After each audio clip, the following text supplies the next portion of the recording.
Saúde e qualidade de vida.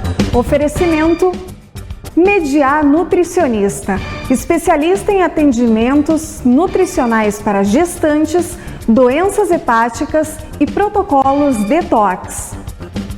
4 Soluções empresariais. Na hora de escolher a melhor internet, escolha a Amigo. Visite o site sejaamigo.com.br e saiba mais. O fim do ano é sinônimo de fechamento de um ciclo. É o período em que as pessoas se encontram na missão de resolver os problemas inacabados, lidar com o acúmulo de tarefas no trabalho e na vida pessoal em um curto tempo. E ainda refletir sobre o que foi feito e o que não pôde ser concluído nos últimos 12 meses. Tudo isso contribui para o aumento ou desenvolvimento de quadros de ansiedade e depressão. Há até quem chame esse fenômeno de síndrome do fim de ano. Apesar de ser uma época de comemorações, o que parece ser felicidade para uns pode significar tristeza, estresse e desesperança para outros. Nós vamos entender melhor o assunto e saber como prevenir e tratar a doença no programa Saúde e Qualidade de Vida de hoje, que já está entrando no ar.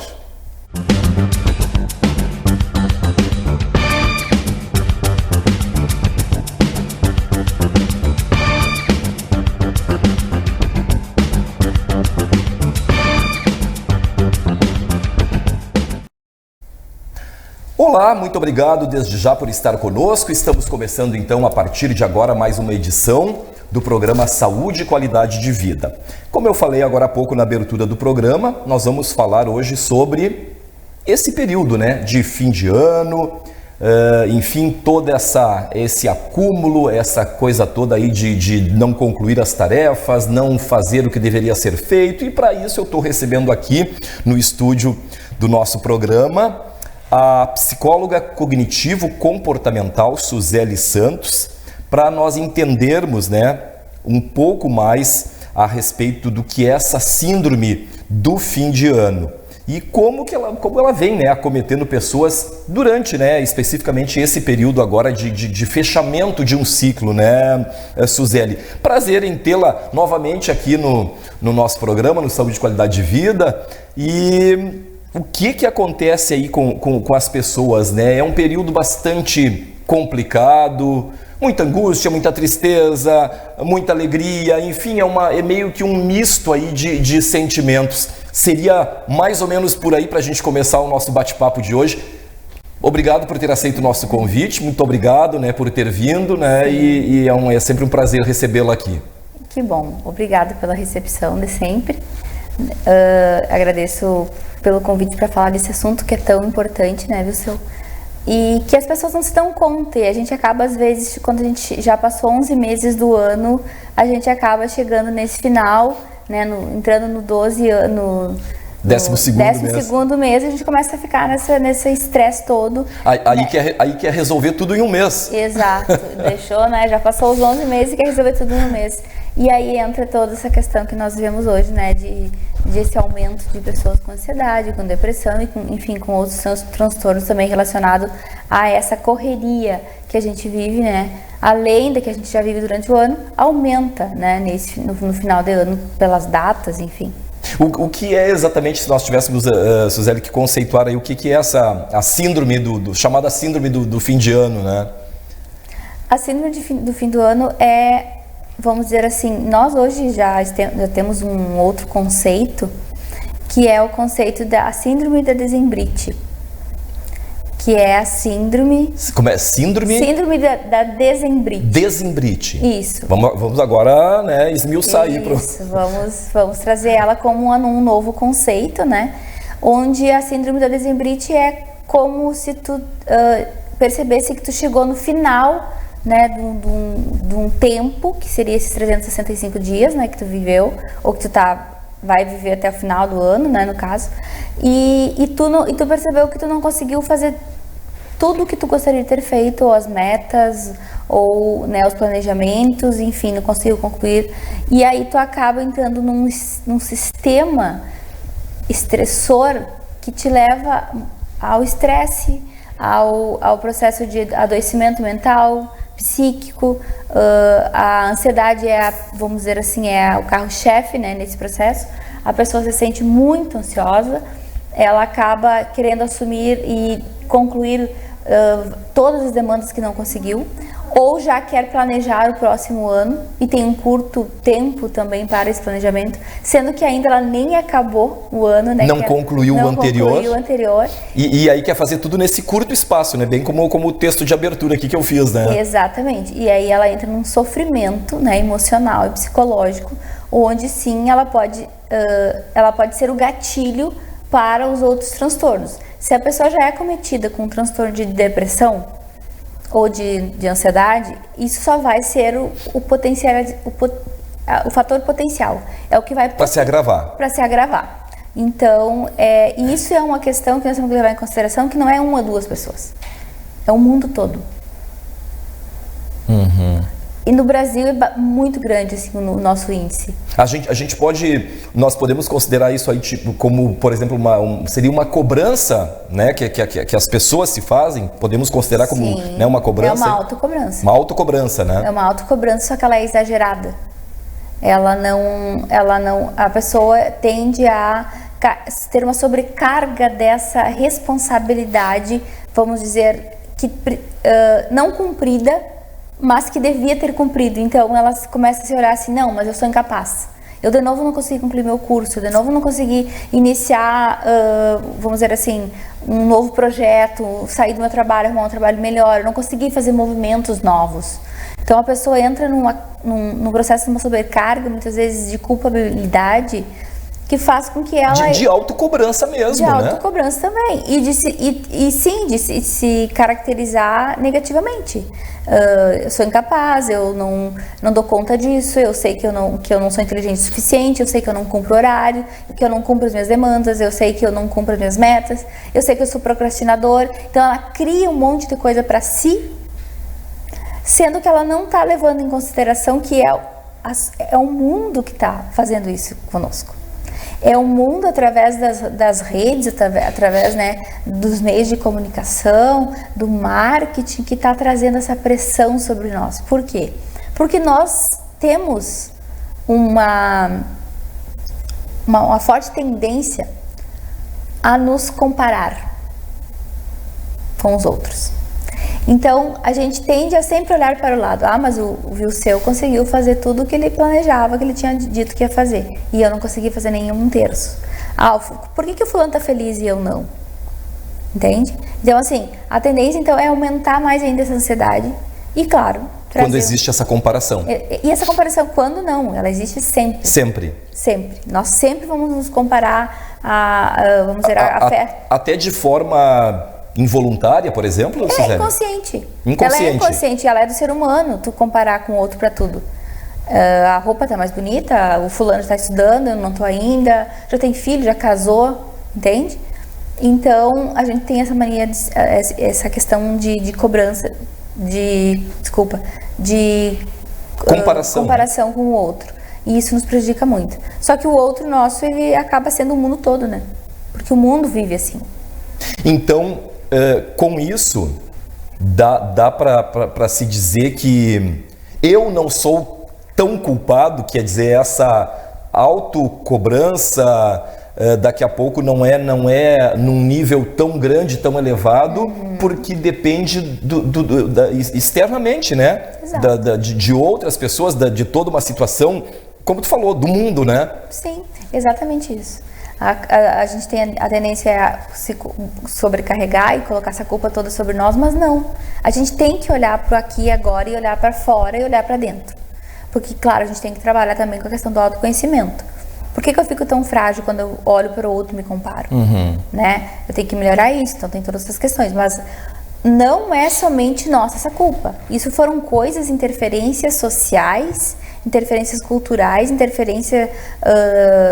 vamos dizer, naturais, que fizeram que eu não consegui, talvez, terminar ou executar tal meta que eu projetei para mim. Quer dizer, eu não concluí um plano, especificamente, um projeto, uma viagem, enfim, seja o que for, em função de algum fator externo, de algum fato que tenha acontecido e que não dependeu necessariamente da minha decisão, da minha atitude, da minha capacidade ou não, né, já que tu tá falando, né? Por exemplo, não fui viajar, por quê? Porque foi cancelado, né, todo o projeto de viagem. Não fui eu que cancelei, foi a agência, um exemplo. Questão financeira, que isso é muito comparado também, as pessoas se comparam muito, o fulano evoluiu um monte, tá ganhando mais, tá no emprego e tal, e eu tô aqui, não consigo me movimentar. Então, assim, a questão financeira, ela é um entrave muito grande para potencializar a nossa culpa. Mas a pessoa tem que entender que cada pessoa tem o seu, vamos dizer assim, os seus objetivos e os seus modos de cumprir as suas metas, planejamentos, e tem também a sua estrutura psíquica e emocional que já tem uma autodependência mais trabalhada, e isso é natural de cada um, não é uma questão de que eu sou menos e tu é mais, porque ou tu é mais inteligente e eu menos, porque eu não consegui executar tal coisa, e fulano, por exemplo, empreendeu 300 mil, 400, 500, 1 milhão e eu não consegui empreender nada, nem, sabe, investir em nada. Então essa comparação, ela é muito dolorosa se tu pensar que é tu o culpado de tudo isso, sabe? Sim. Tem que pensar. Agora, isso aí, me vem agora à cabeça, né, Suzeli, isso provavelmente não, aconteceu muito, né, dessa não concretização de tudo, né, muito ali especificamente no período da pandemia, né, onde as pessoas literalmente pararam, né, as suas vidas, né? Sim, muitas, vamos dizer assim, várias coisas das nossas vidas mudou muito depois da pandemia. Então hoje nós temos a síndrome da Desembrite, ou a síndrome de final de ano, ela já era difícil antes. Imagina agora, onde nós perdemos entes queridos, onde nós perdemos emprego, onde a gente não conseguiu mais dar conta, não conseguiu trazer de volta tudo aquilo, aquela estrutura que tu tinha, né, de vida, ou teus projetos tiveram que ficar para trás por várias questões sociais, financeiras, etc. Então, assim, prejudicou demais. E são consequências que ainda estão sendo sentidas, ainda estão sendo vividas e ainda, acredito que ainda por um bom tempo. Com certeza. É por isso que o que tu falaste antes é muito, muito importante. A pessoa faz uma autocobrança injusta. E a sobrecarga chega ao ponto de trazer uma angústia que tu quase não consegue resistir. Porque tu te culpa sozinho, só que tu não tá vendo tudo que o mundo fez. As coisas que aconteceram. As coisas que aconteceram e o que o mundo trouxe para fazer uma interferência nos teus projetos, entendeu? Não é só tu que conseguiu, que não conseguiu, sabe? Então tem que pensar no todo também. Pois é, e como... E aí agora bem uma questão, né, da tua área, e como as pessoas assimilarem isso, né? Tipo, poxa, eu não posso me cobrar tanto porque, enfim, não dependeu de mim. A Suzeli não conseguiu tal coisa, e aí isso aí também refletiu no meu trabalho, aconteceu tal coisa, eu não consegui por tal motivo, né? Como é que as pessoas, né, se conscientizam disso aí? Justamente ouvindo esse nosso bate-papo aqui também. Sim, com certeza. As pessoas têm que entender que nós somos únicos. Que nós somos conectados, sim, pela nossa espécie humana, né, ser humano, e que nós estamos cada vez mais conectados, seja, vamos dizer, pessoalmente ou pelas redes, enfim, e que nós temos que desligar da ideia de que nós temos que nos comparar sempre, e que a gente tem que seguir a vida conforme o que tu planejou. Então, assim, nós temos que entender que nós somos individuais. Nós temos a nossa vida, que a vida do outro parece mais fácil que a nossa, mas também às vezes tem outros problemas. E temos que entender que nós temos que aprender a viver sozinho. E nós temos que entender também, por exemplo, nessa época do final de ano, é que o Natal é o nascimento de Jesus. A gente perdeu isso. A gente olha como se o Natal fosse distribuição de presentes. Uma data comemorativa, festiva. Isso, comidas maravilhosas. Compras. Presentes, né, troca. E a data, o motivo da data especificamente. O real motivo, né, o verdadeiro. A gente esquece. Mas, e que o final do ano vai chegar. E que eu vou ser a mesma Suzeli no dia 1º. E no dia 26 também. 26 de dezembro. Você é a mesma, Suzeli. Os meus projetos vão estar ali seguindo. Eu só não posso parar se eu quiser concluir. Não é porque o meu ano acabou que eu tenho que deixar de sonhar, deixar de concretizar coisas, deixar de planejar e acreditar que eu posso. Que a vida da outra pessoa também vai seguir. Nós não podemos estagnar num ano, nós não podemos estagnar no dia de hoje, nós temos que pensar que tudo continua.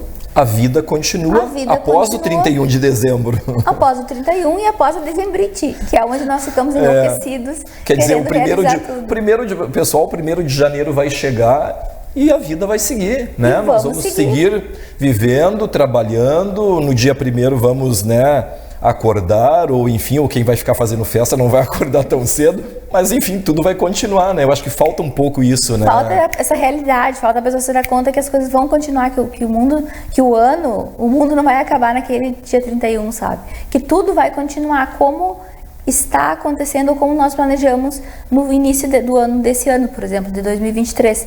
Entretanto, talvez o ano tenha sido curto, ou as interferências externas e às vezes até internas, vamos considerar uma doença, te tirou do teu projeto, deu uma pausa. Ela não é culpa tua, mas o ano vai continuar 2024 do mesmo jeito que 2023 no teu planejamento. Então não pare, siga e siga, mesmo que o ano tenha finalizado. Talvez aumente um pouco mais suas metas, talvez não, talvez deixe as mesmas para te conseguir concluir. Uma coisa que eu sempre falo, que eu acho muito importante, é assim: gente, não façam muitas metas. Não planejam muitas metas. Nós temos que ser reais, nós temos que entender que nós temos limites. Nós temos que entender que planejar no calendário é uma coisa, colocar em prática na realidade, no dia a dia, aqui onde tem vários desafios, é outra. Então assim, se vocês têm 5 metas, coloquem 3 as que vocês têm prioridade para fazer naquele ano, a prioridade principal, e as outras 2, se conseguir o tempo, faça. Se tiver depois dessas 3, porque é assim que nós vamos conseguir concluir as nossas metas. Porque se nós colocar 10 metas e considerando todas as intervenções do mundo, essas externas e internas, e da nossa própria essência e personalidade, nós não vamos conseguir. E é óbvio que uma ansiedade vai surgir, uma depressão vai vir muito forte. Então nós temos que sempre colocar como prioridades principais, principais metas que a gente deseja, mas poucas, para nós conseguir concluir. E necessariamente aquelas que a pessoa considera, digamos assim, realizáveis, né? Que tem uma chance maior de serem concluídas, ou dá para de repente pegar alguma coisa assim um pouquinho mais complexa, mas até como forma de se desafiar de repente? Não, a pessoa pode pegar uma coisa que faz tempo que ela está pensando em fazer, só que ela sabe que vai ser uma coisa mais difícil, então por isso mesmo ela tem que traçar menos meta. Não tantas, porque aí vão faltar muitas para concluir no final do ano, e a frustração de que tu é uma pessoa que não dá conta, que tu procrastina, que tu não consegue, que tu é incapaz, vai estar muito presente na tua vida, e é aí que tu vai abrir porta para os transtornos mentais. Então nós temos que cuidar, nunca exagerar. Porque assim, às vezes as pessoas colocam o desafio esse que tu falaste como 10 metas enormes. Que já se sabe que não vão ser concluídas, não adianta, não tem como. Não vão ser, então a pessoa vai chegar no final do ano, vai se frustrar tanto, mas ela já sabia disso. É quase que uma autossabotagem. Eu sabia que eu não ia conseguir. Na verdade, vai se desesperar, né, Suzeli? Porque... Não, ela vai se desesperar, mas às vezes é quase uma autossabotagem. Eu faço isso porque eu sei que eu não ia conseguir dar conta. Tem pessoas assim também, né, com personalidades que acham que não vão conseguir realizar e daí já aumentam para não conseguir mesmo. Colocam aquela meta ali e já sabem que é para não dar. Que não vai ser possível. Que não vai. Isso é muito comum. Então, cuidar isso. E dezembro, cuidar mais também da questão de tu ir devagar, entender que não é o fim do mundo, é o fim de um ano que vai trazer novas perspectivas e novos projetos. Tá certo. A gente vai fazer uma pausa rápida aí. Estamos hoje conversando aqui com a psicóloga cognitivo-comportamental Suzeli Santos, justamente sobre, né, esse período agora de final de ano, sobre a síndrome do fim de ano e tantas outras coisas, né, que envolvem esse período. O Saúde e Qualidade de Vida faz um intervalo, nós voltamos em seguida.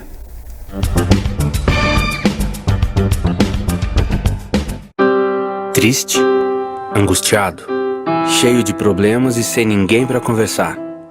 Então disque 188. 188 é o novo número de atendimento telefônico do CVV, Centro de Valorização da Vida. De orelhão, celular ou telefone fixo, a ligação é gratuita e funciona 24 horas todos os dias. Ligue 188 e receba apoio emocional. As pessoas não acreditam, né? Você amar e deixar ir, mas é possível. A gente vive isso.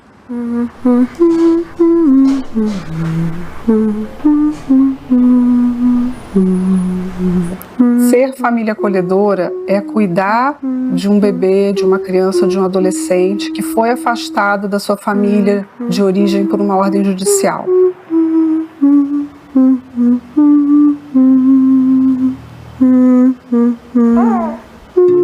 Quando a criança é acolhida, a gente já se apresenta como família acolhedora, explica para ela que ela foi acolhida porque o pai e a mãe não puderam cuidar dela naquele momento e que eles vão ser cuidados e que nesse meio tempo nós vamos cuidar dela com todo carinho, respeitando muito a história de vida dela. E a gente faz um trabalho justamente de retomar a história dessa criança para que ela saiba que ela pode ter relações seguras, relações amorosas, né? Para que essa criança esteja pronta para seguir o caminho dela quando a justiça definir se ela volta para a família de origem dela ou se ela vai ser adotada. E já vai chegar a hora de você ir para sua família do pra sempre, tá bom, linda? Eu acho que a gente tem que se abrir para entender que é possível fazer esse trabalho, que a gente precisa que a comunidade ela se sinta afetada, ela se sinta motivada e mobilizada a ser rede. Não mudam só a vida de quem a gente acolhe, muda o nosso jeito de enxergar a vida e a sociedade.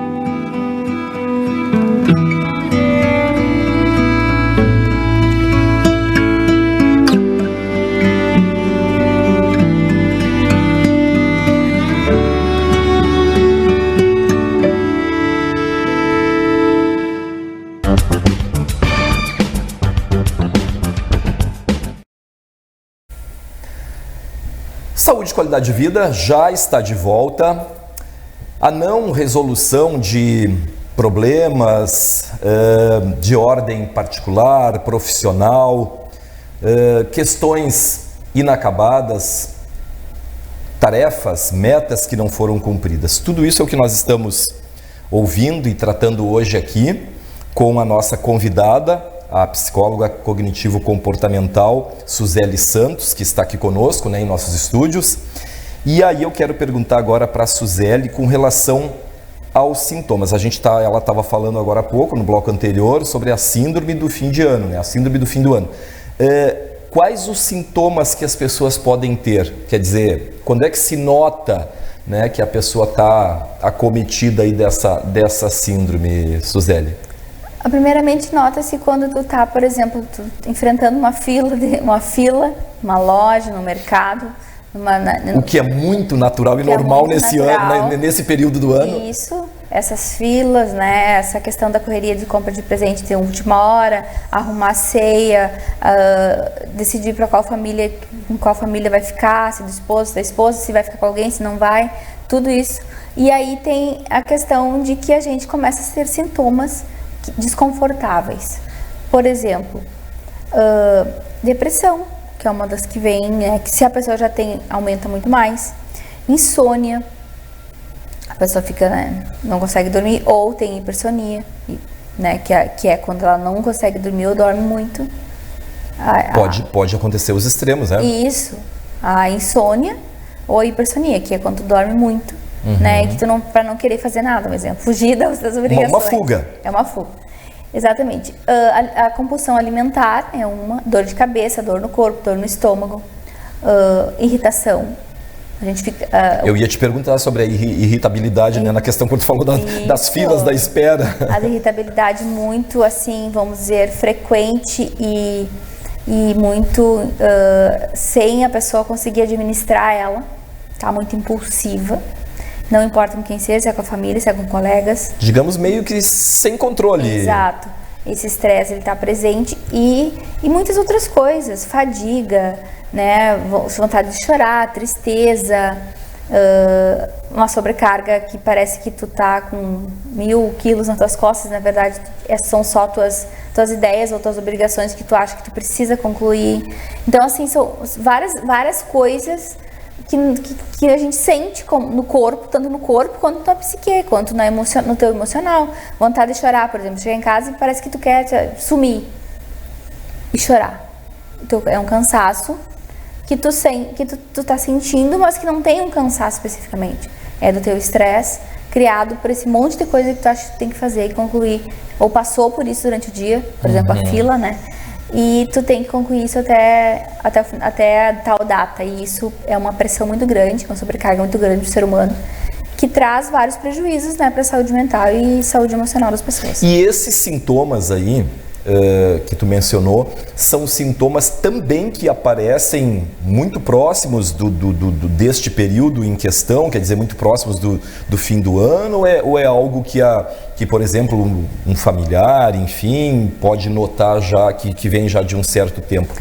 Isso, como eu te falei no início, a desembrite ou a síndrome no final de ano, ela não chega só em dezembro. É uma soma. Ela vem sendo um somatório de coisas, um acúmulo de coisas, só que daí no final do ano tu percebe que talvez tu não tenha mais tempo, porque se tu é uma pessoa a tendência a procrastinar, ser procrastinadora, tu parece que tu tem todo, tô em agosto, tem até dezembro para terminar, por exemplo, um trabalho de conclusão de curso. E aí quando tu vê, tu tá em cima e não conseguiu. Então assim, aí vai surgir todos esses sintomas. Se acentua, porém os familiares já percebem, já sabiam que a pessoa faz isso. Então muitas vezes o familiar não percebe que é sobre a desembrite ou a síndrome de final de ano. Ele já é assim, entende? A pessoa não vê que é especificamente sobre isso. E às vezes não tem como ser diferente mesmo. O que acontece? Nem a pessoa acha que é sobre a síndrome do final do ano, é porque está se aproximando das datas especiais e festas. A pessoa acha que ela é assim, que sempre foi. Entende? Só que quando potencializa muito, aí que a pessoa pode aumentar o gatilho se tem um transtorno, ou se não tem poder, vamos dizer assim, rapidamente poder desencadear uma TAG, por exemplo, que é um transtorno de ansiedade generalizada. Geralmente, nesse período, as pessoas, quase a maioria das pessoas, vão desenvolver um transtorno de ansiedade generalizada. De tudo. Entendeu? Elas vão de tudo, dela, da vida das pessoas, da família, do trabalho, da sociedade, das filas, tudo ela vai ficar ansiosa. Mas se a pessoa já tem esses traços, a família não vai perceber muito que é sobre isso.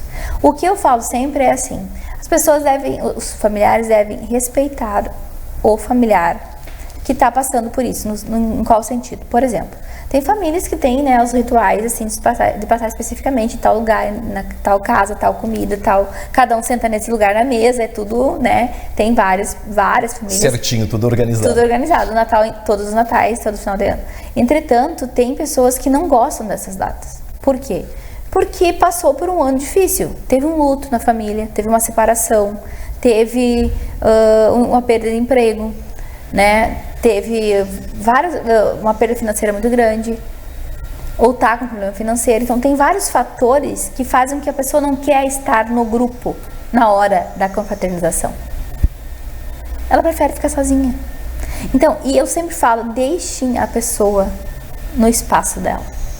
E as famílias geralmente não conseguem ver isso. Por quê? Porque querem que a pessoa esteja junto, considerando que acham que para ser feliz tem que estar no meio da confraternização.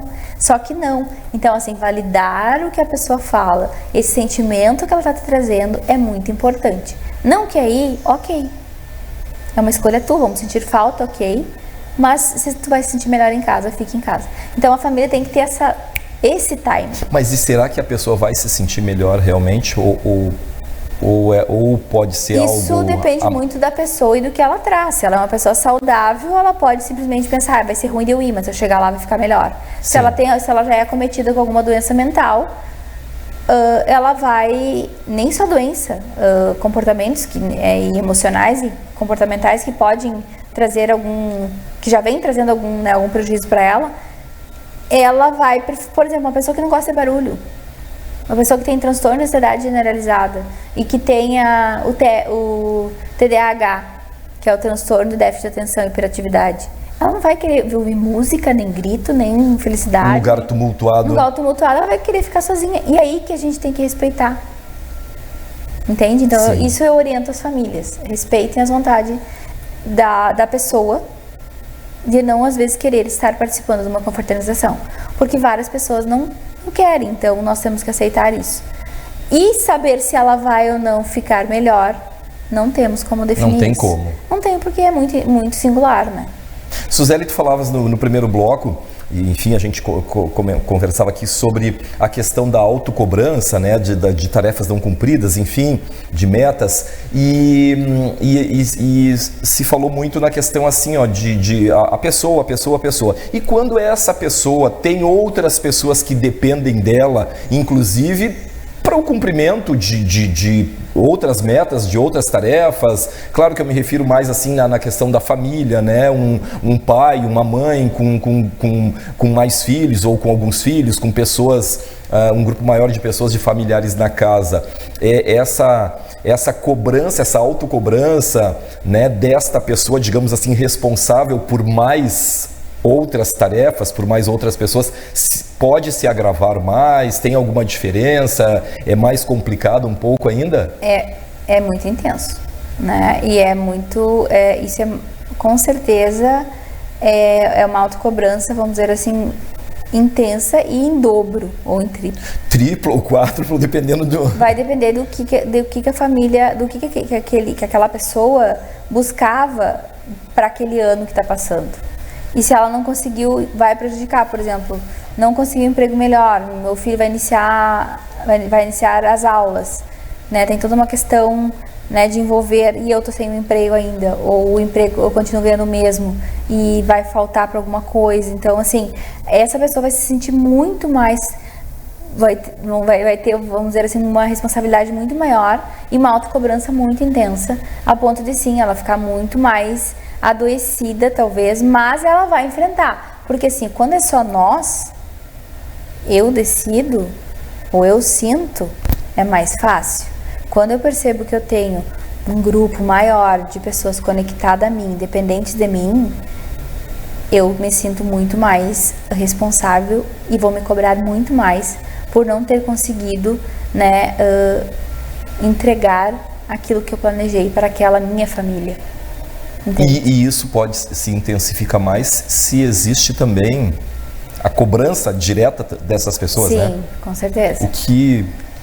O que é errado, né? Porque aí... É errado, mas é errado, mas como tem também situações que é a pessoa que vem há muito tempo provendo a família.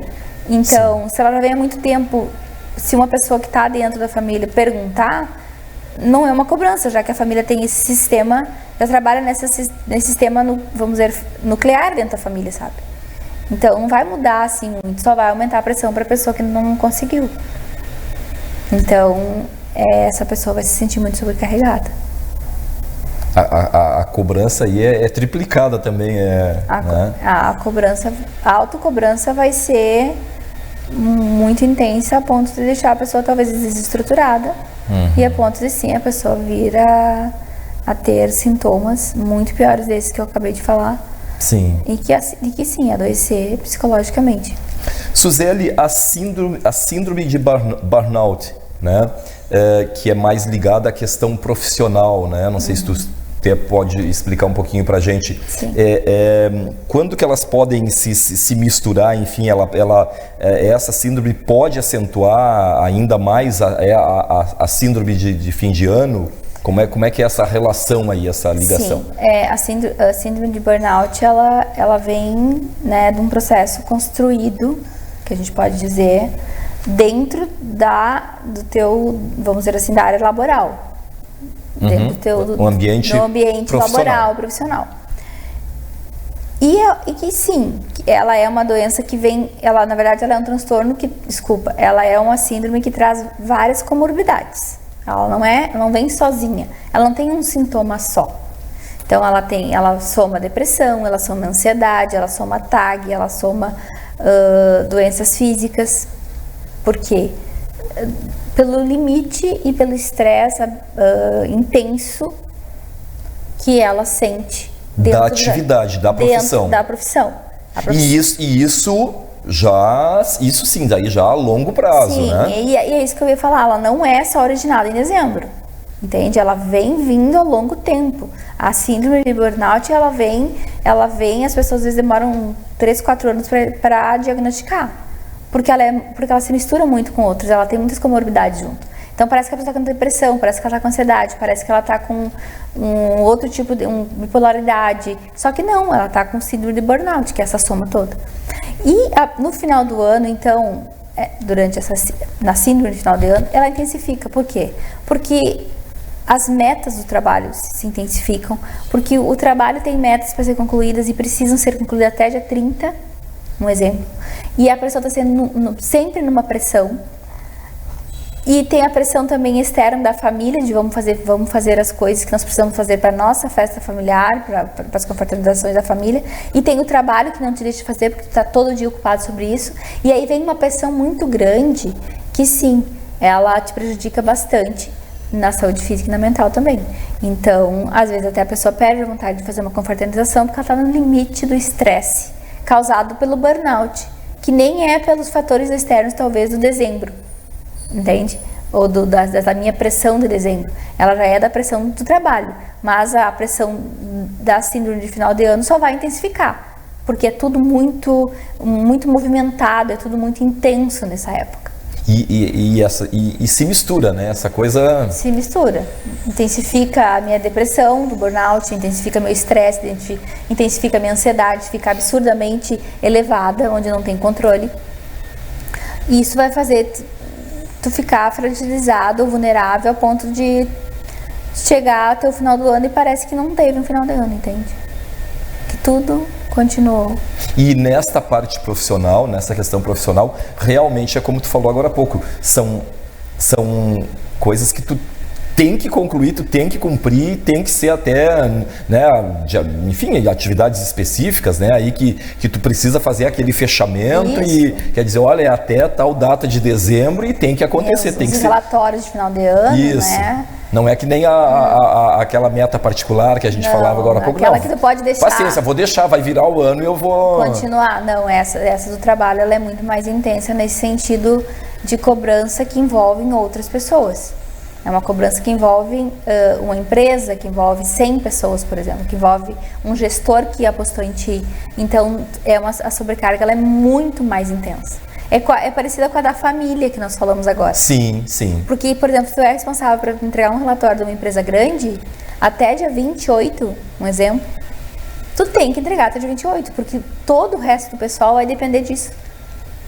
Né? Ou fazer pagamentos de final de ano, 13º, essas coisas. Uhum. Então, assim, é muita pressão pela responsabilidade que tu carregas, já que tu trabalha colaborando com outras pessoas. E são metas, são atividades que tu daqui a pouco não pode também, a exemplo de algumas pessoais, tu não tem como antecipar, né? Não tem como, vou fazer antes para não chegar. Não adianta, porque são, né, dependendo da atividade profissional, são coisas que são feitas dentro do mês, dentro daquele prazo, né? Até porque as coisas acontecem, né, naquele período, né? Ali. A pessoa até sabe que os colaboradores e as pessoas estão mais preparadas quando sabem que final do ano tem que fazer isso. Tu entende? Uhum. Tudo que é, vamos dizer assim, previsto com antecedência, o nosso corpo, o nosso cérebro tende a aceitar com mais facilidade. Porque já tem conhecimento de que precisa ser executado. De que precisa ser feito. Fica o ano inteiro pensando nisso. Lá tal dia eu tenho que fazer o fechamento de tudo, o relatório de tudo para entregar. Então isso tudo já a pessoa vai ter, talvez ela não fique tão tensa. Mas mesmo assim, a pressão da empresa, para ver se concluiu, se não concluiu, vai te sobrecarregar a ponto de tu ficar numa situação que não tem o que fazer, a não ser concluir, e talvez o teu estresse está no limite, tu nem conseguir ter uma festa, ou as festas, né, curtir as festas com mais felicidade, mais alegria, né, mais união com a família, etc. Suzeli, quando que as pessoas devem traçar as suas metas aí do ano? No primeiro bloco tu comentou, né, que enfim, chega a virar final do ano, a pessoa não já quer fazer traçar as do ano seguinte sem ter, né, concluído do ano ainda vigente, mas existe um período assim específico onde as pessoas devem, realmente nesse período antes da virada, já pensando no 2000, é lá no início de janeiro, que daí começa a se pensar nas coisas do ano? Existe assim uma regra? Não existe. Inclusive isso é uma, vamos dizer assim, uma meta cultural e social. Quer dizer, é uma proposta, né, que não vem de nós, vem de que todas as pessoas fazem, então eu também tenho que fazer. Eu sou muito assim, ó, com meus pacientes ou com as próprias empresas que eu trabalho, com as consultorias, é de orientar assim, ó, as metas vão se construindo conforme a necessidade que a tua demanda traz. Então, tu sabe que tu por exemplo, eu sou uma psicóloga organizacional e do trabalho, também clínica, e eu sei que eu tenho que fazer tal e tal coisa dentro desse ano, porque porque é eu que quero. Mas eu não traço ela no papel. Eu traço ela na minha mente. Tu sabe que tem que fazer. Eu sei que eu tenho que fazer. E eu deixo as coisas irem andando. E porque eu sei que vai ter uma interferência. Mas claro, isso eu trabalho em mim, mas eu oriento as pessoas. Então, assim, é bom a gente finalizar um ano fazendo um certinho naquilo que a gente concluiu. É ótimo, a gente se sente bem, um alívio. Enxergar ali. Enxergar aqui certinho. Ah, coisa boa, concluí esse ano, ok. Mas também não é uma necessidade de tu construir algo já para muito além, para os 365 dias, considerando que tu pode criar uma meta em qualquer momento, entende? Só que tu tem que eu tenho 3 metas, mas agora surgiu uma que é prioridade, então deixa as 3 lá, se tu conseguir. Vou trabalhar naquela ali que eu tenho 30 dias para concluir, que me pareceu agora, e se tu conseguir inserir ela no meio das outras, ou as outras no meio dela, ok, você não conclui a prioridade da tua vida, que é tal coisa. Sempre pensando que somos as mesmas pessoas, virando o ano ou não, nós somos as mesmas pessoas e vamos continuar a nossa caminhada. E as metas vão ter sempre espaço, nós só temos que ter paciência para não deixar que a ansiedade tome conta de nós e nos adoeça. Pois é, e como as pessoas controlarem isso, né? É aquilo que eu falei, né? Como as pessoas terem essa consciência aí, né? De que a coisa vai seguir, vai virar o ano e vai seguir, né? Nós temos que falar mais sobre isso. As pessoas devem falar mais sobre isso. As pessoas não devem pensar assim, vai virar o ano e que já pensou o que tu vai fazer. A gente chega assim para os amigos, colegas, familiares.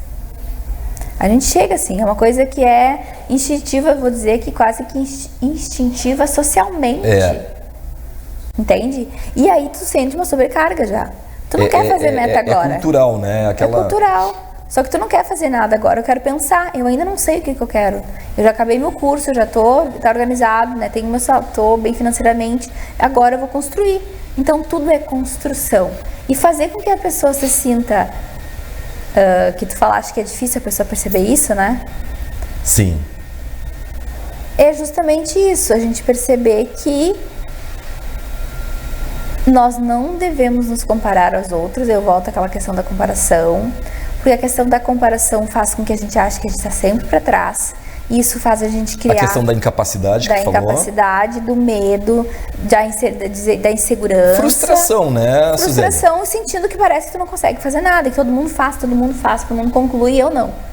Só que cada um tem o seu tempo, cada um tem a sua personalidade, o seu tempo, o seu jeito de fazer, etc. E também eu acredito que daqui a pouco a pessoa, claro, muitas vezes pode não acontecer, mas também daqui a pouco se dá por conta de que ela talvez não tenha cumprido tal, mas muitas outras ela conseguiu. Era isso que eu ia falar. Olha, muitas outras ela conseguiu durante o ano. E o quanto ela valorizou essas outras coisas, será? Pois é. Vamos dar um exemplo nosso. Como é que tu faz isso? Como é que tu valoriza o que tu faz de bom durante o ano todo? Para pra pensar nisso. Pois é verdade. Se hoje te perguntasse, eu te desse um papel e dissesse, viu, seu, descreva aí tudo que tu fez de positivo, que te fez bem durante esse ano. Coisas talvez que nem estavam planejadas e que aconteceram e que foram cumpridas, né? Isso, e aí, tu vai lembrar? Nós não vamos. Não vamos lembrar. Pouquíssimas delas. Não vamos nos dar por conta, né? Porque nós só focamos no negativo. É verdade. A tendência do ser humano, infelizmente, é essa. Então, isso é outra coisa. Por que eu tô só pensando no que eu não consegui concluir? E não tô parando para pensar em todas as coisas boas que eu fiz e consegui. Não consegui cumprir isso, mas em compensação, olha só, eu fiz lá em abril, eu consegui. Isso vai ser muito melhor, a sobrecarga vai diminuir muito, a nossa mente vai ficar mais leve, nós vamos olhar como pessoas úteis, que não fazem somente o que estava planejado, mas também o que não estava planejado, que é um baita desafio na vida da gente. Planejar uma coisa é planejar, saber, né? E um desafio que chega e tu consegue concluir, isso é perfeito. Tu se sente humano, tu se sente valorizado, reconhecido, capaz. Mas é realmente como tu falou, daí chega lá no final do ano, a gente não se dá por conta, não lembra não considera, não valoriza, né? Não isso valoriza, aí, né? E olha o quanto de valor tem. Então, assim, eu quero que as pessoas, eu gostaria de passar essa mensagem, que as pessoas, agora, nesse final de ano, em vez de escreverem metas, escrevam as coisas positivas que fizeram em 2023. Que fizeram durante o ano. Exatamente. E aí pode até escrever as metas do lado, mas para ver como as coisas positivas, a lista vai ser bem maior. Bem maior. Com certeza. E eu acho que considerar, inclusive, as pequenas coisas, exatamente, né? E que foram importantes e que foram executadas, né? As nossas coisas positivas e boas não precisam ser, né, coisas exageradamente... Uma dimensão, que vai ter um significado muito grande. Muito bom. Acho que nós já estamos, eu não sei quanto tempo nós temos aí na produção, quanto tempo a gente... Um minuto, a gente tem 1 minuto. Então vamos finalizar. Passa rápido, né, Sim. Suzélia? Tanta coisa e tão bom o bate-papo aí. Mas então, para encerrar, eu só quero te provocar aí uma última questão, que é essa, de maneira geral, assim, agora esquecendo, né, as pessoas, por que as pessoas ficam, né, independente das metas, disso, daquilo, mas por que as pessoas nesse período, algumas ficam, né, mais tristonhas, outras ficam, né, com uma alegria maior, aí, enfim, existe muito esse contraste, né? Isso acontece também, a ligação é muito com relação a essas metas não cumpridas, ou a pessoa, como tu falou, tem pessoas que não gostam, né, dessas datas. Por que acontece isso, né?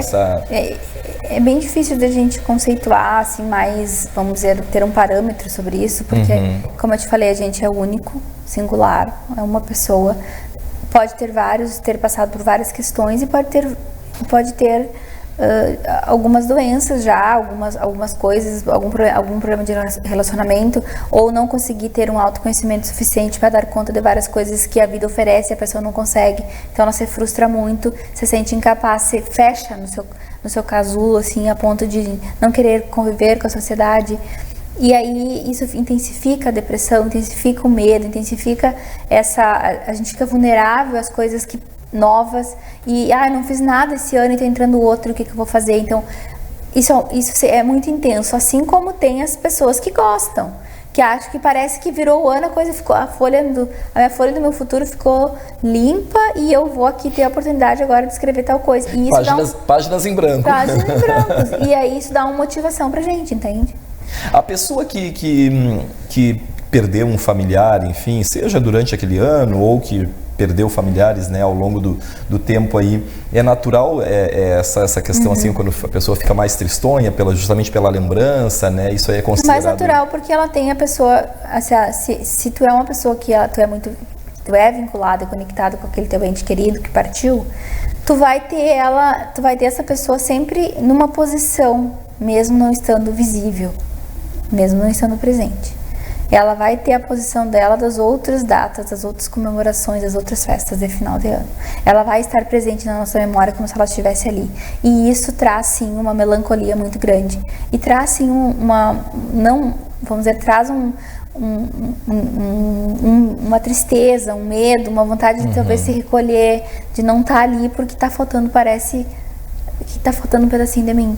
Então, assim, tem pessoas mais sensíveis, que tem dificuldade de seguir. Já passou 2, 3 anos e parece que a data, o vô, a avó, a mãe, a esposa, o esposo estão ali e eles não estão mais.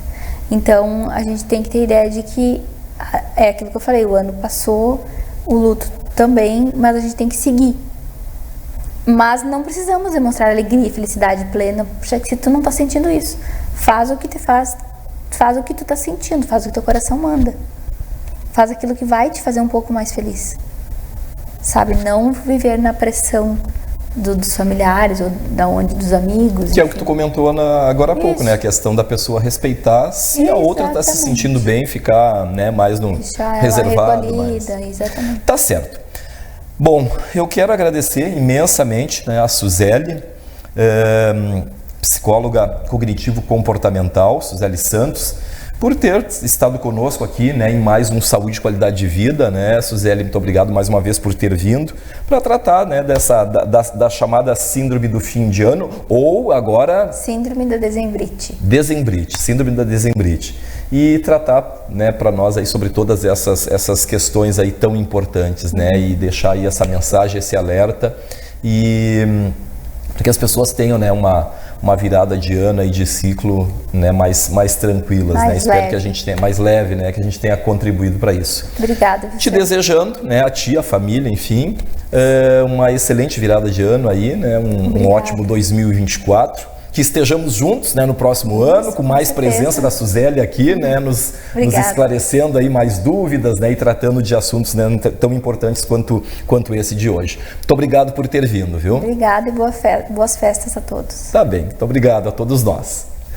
E assim nós vamos encerrando mais essa edição do Saúde e Qualidade de Vida. A todos vocês, muito obrigado pela audiência e até o próximo programa.